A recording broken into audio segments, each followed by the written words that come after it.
O Brasil caiu 6 posições no ranking global de democracia, Democracy Index, de 2024, elaborado pela empresa de inteligência da The Economist, ficando agora no 57º lugar. No capítulo dedicado ao Brasil, intitulado Democracia Brasileira em Risco, o estudo afirma que a polarização política aumentou na última década e gerenciar o impacto das plataformas de mídia social na democracia brasileira tem sido problemático, o que levou a Suprema Corte a passar do limite. O documento diz que a questão chegou ao auge em agosto de 2024, quando o Supremo Tribunal Federal ordenou o bloqueio à empresa de mídia social X, porque representava uma ameaça direta à integridade do processo democrático, antes das eleições locais nacionais de outubro de 2024. Restringir o acesso a uma grande plataforma de mídia social dessa forma, por várias semanas, não tem paralelo entre países democráticos. O que realmente está acontecendo no Supremo Tribunal Federal Brasileiro? Como suas decisões estão impactando a democracia do país? Como o STF está agindo no combate à corrupção? Por que a revista internacional The Economist acredita que o STF está enfraquecendo a democracia brasileira?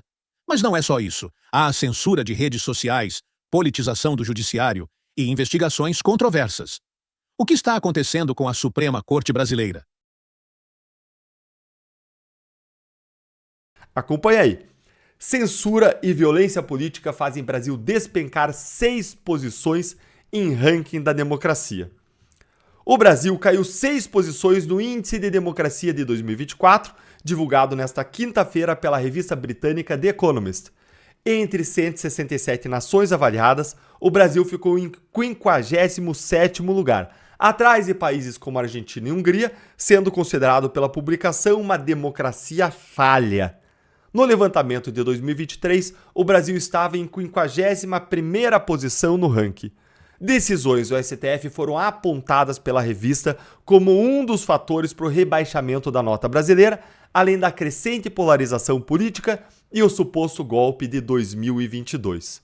Pessoal, antes da gente falar do STF e do Moraes, vamos ver esses outros 2 fatores aqui, porque apesar de eles serem importantes para a redução da nota do Brasil, na minha visão eles não se comparam aos efeitos autoritários das decisões de Moraes e do STF. Então, antes da gente ver aquelas palavras duras da The Economist contra o STF e o Moraes, vamos dar uma olhadinha aqui primeiro então sobre a influência da suposta trama golpista nessa nota que o Brasil recebeu aqui da The Economist. Dá uma olhadinha aqui comigo, ó. Aí, ó. Um ponto citado no levantamento do The Economist alerta que a pontuação do Brasil também foi negativamente impactada por novos detalhes da investigação sobre um suposto golpe de Estado frustrado em 2022 contra o então presidente eleito Luiz Inácio Lula da Silva e membros do STF. O ex-presidente Jair Bolsonaro e outras 33 pessoas foram denunciadas pela Procuradoria-Geral da República. Para a revista britânica, o caso sugere que os militares brasileiros continuam a ter uma visão negativa do governo civil, mesmo 40 anos após o fim da ditadura militar, além de indicar uma preocupante tolerância à violência política, algo ausente em democracias mais consolidadas. A The Economist também faz menção ao ataque do Homem-Bomba nas proximidades do STF em novembro de 2024. O que foi que a The Economist fez aqui? Ela incluiu a suposta trama do golpe como uma prova de que o Brasil teria uma tolerância maior à violência política, além de ser um indício de uma questão mal resolvida entre os militares e os governos civis brasileiros pós-ditadura. Mas é importante a gente ter em mente aqui que a maior parte do alto comando do Exército foi contra qualquer tipo de golpe e que quem impediu a realização de qualquer tipo de golpe foi justamente a falta de aderência da maior parte das Forças Armadas, algo que consta na própria denúncia da PGR e na investigação da PF como um fato inquestionável. Isso é, aliás, uma das maiores provas de que qualquer planejamento ou cogitação golpista não foi levada adiante e não foi executada e, portanto, não tem crime. Como eu já mostrei aqui várias vezes no canal, em várias análises, por isso eu vou deixar aqui na tela, no final e na descrição, um vídeo sobre isso para você.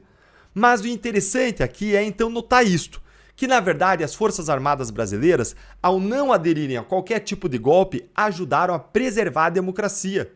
Não o STF, as Forças Armadas. O STF não, ele tem feito várias barbaridades há anos, sem evitar nenhum dos grandes problemas que os ministros vivem dizendo que eles que evitaram. Você concorda comigo que não foi o STF que evitou coisa nenhuma? Então curte aí o vídeo com força e bora pro segundo ponto aqui da The Economist, que é a polarização política. Acompanha comigo.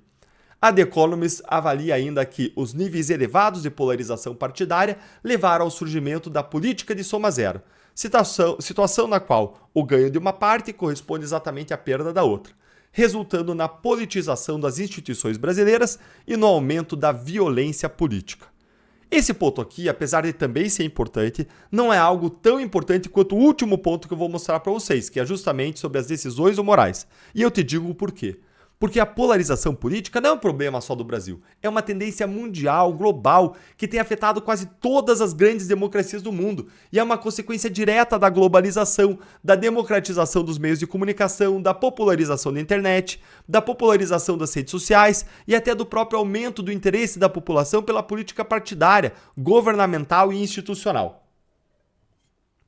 No ano passado, gente, a ONU divulgou um relatório que mostrou que a América Latina e o Caribe são as regiões em que a polarização política mais tem aumentado. E que uma das razões para o aumento dessa polarização é a desconfiança da população em relação às instituições e aos políticos.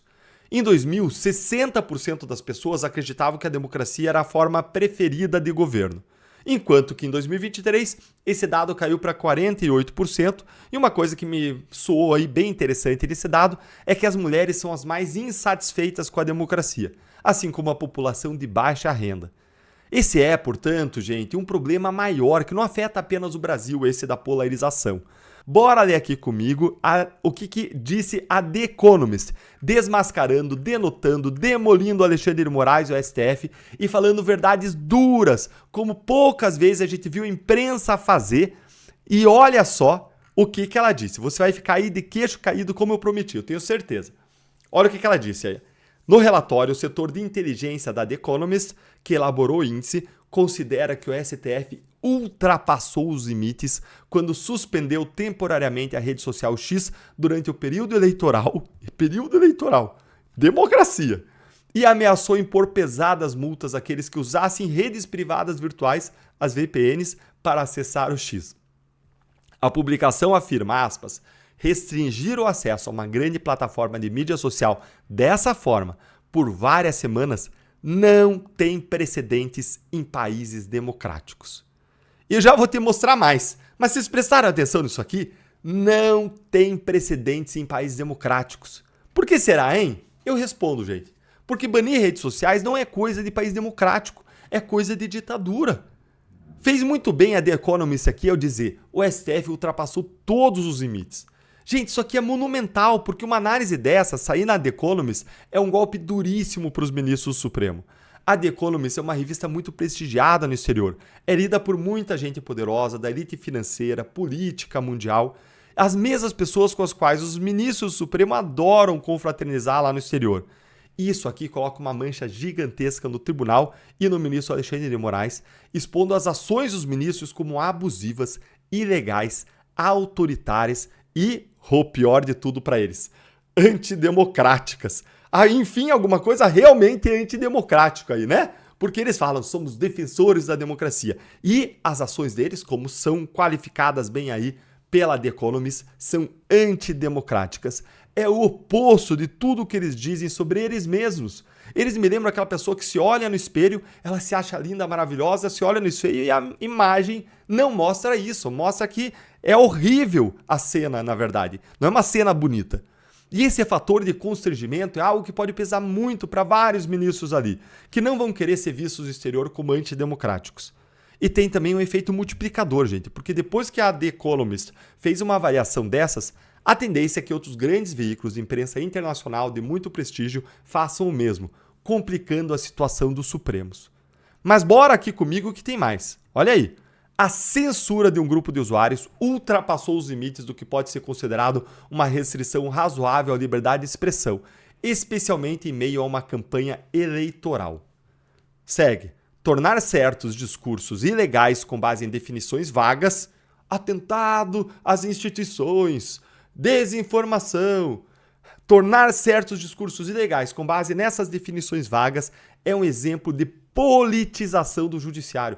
Politização do judiciário. Lembra o ministro Barroso dizendo que eles vão julgar Bolsonaro juridicamente, não politicamente? Aí, politização. Não é só a gente, tá escancarado, todo mundo que tem olhos vê. Até a The Economist, o veículo progressista. Politização do judiciário. A decisão não apenas causa um efeito inibidor na liberdade de expressão, mas também estabelece um precedente para que tribunais censurem o discurso político, o que pode influenciar indevidamente os resultados políticos. Finja a surpresa.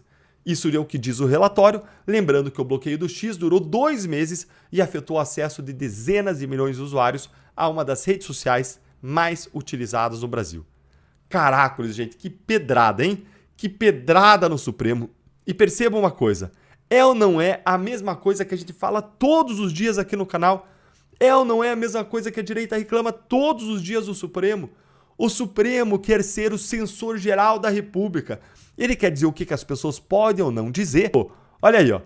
A The Economist ainda citou que, desde 2019, o STF tem conduzido investigações controversas sobre a propagação de supostas desinformações que atacam as instituições eleitorais e democráticas do Brasil, numa referência clara aí ao inquérito das fake news.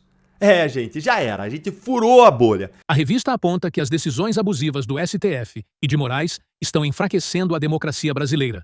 Uma afirmação que contrasta fortemente com a narrativa comum de que o STF é um salvador da democracia. A censura de redes sociais, a politização do judiciário, a condução de investigações controversas e destaca a importância de uma imprensa livre e independente para manter o poder judiciário em xeque e questiona se a grande imprensa brasileira irá reconhecer essas críticas ao STF. São fatores fundamentais para a queda do Brasil no ranking. Depois de Moraes, agora é o Dias Toffoli deixando o Brasil famoso no mundo. Veja. Mas aí saiu essa matéria recentemente, ó. Brasil recua 6 posições em ranking de democracia, aponta The Economist.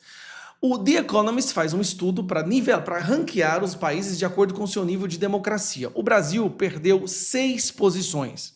Ele saiu de 51 para 57, tá? É considerado agora uma democracia falha. Tá bom, Gustavo, por que isso está acontecendo? O que isso tem a ver com o nosso STF? Foram as decisões do STF, principalmente do Alexandre de Moraes, tá? Como censurar o X, usar a máquina pública para perseguir pessoas, interferir nas eleições através da censura. Foram essas decisões do Alexandre de Moraes que fizeram com que o Brasil caísse 6 posições no ranking de democracia. Pô, já era o bastante para desmoralizar completamente. Será que agora eles vão perceber o que eles estão causando com o nosso país? Não. Não só não vão perceber, como cai outra bomba. E agora, meu amigo, não tem como. A Suprema Corte Brasileira é a Suprema Corte dos popstars mesmo. Tudo isso que nós falamos começou com a censura de uma revista chamada Revista Cruzoé, em 2019, pelo então presidente do STF, Dias Toffoli, quando o nome dele apareceu nas delações da Lava Jato. Foi só o nome dele aparecer, né, uma menção a ele, que é o amigo do meu pai, que de forma impressionante foi censurado, não podia se falar mais disso, foi aberto o inquérito de forma ilegal, esse que já tem quase 6 anos de duração, vai fazer 6 anos agora, em março, né? E começou a censura no Brasil. Pois bem, olha que curioso, Dias Toffoli ajudando a tornar o Brasil famoso novamente.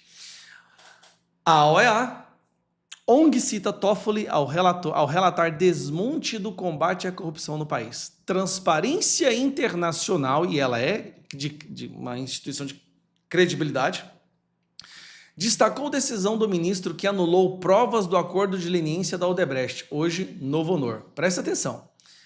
Nós ficamos famosos porque o Dias Toffoli está anulando as decisões, as multas dessas empresas, devolvendo dinheiro para esse pessoal, e não só isso, se recusando, porque em outros países, a Lava Jato foi uma coisa tão grande, foi um esquema de corrupção tão gigante, que afetou outros países também. Essas empresas foram para outros países roubar. E há investigações nesses outros países. O Dias Toffoli decidiu que agora, anulando, não vai mais cooperar com essas investigações em outros países, ou seja, ele está protegendo a corrupção não só no Brasil, mas no mundo inteiro. Vários países que sofreram, né, corrupção da Odebrecht. Transparência Internacional denunciou na segunda-feira o desmonte do combate à corrupção no Brasil e na América Latina para a Comissão Interamericana de Direitos Humanos da Organização do Estado Americano, OEA. A denúncia ocorreu na audiência temática das comissões sobre o impacto da corrupção e da impunidade sobre os direitos humanos nas Américas. O gerente de pesquisa e advocacy da Transparency International Transparência Internacional Brasil, Guilherme França, representou a organização na audiência. Então ele fez uma audiência. E olha como é que é curioso.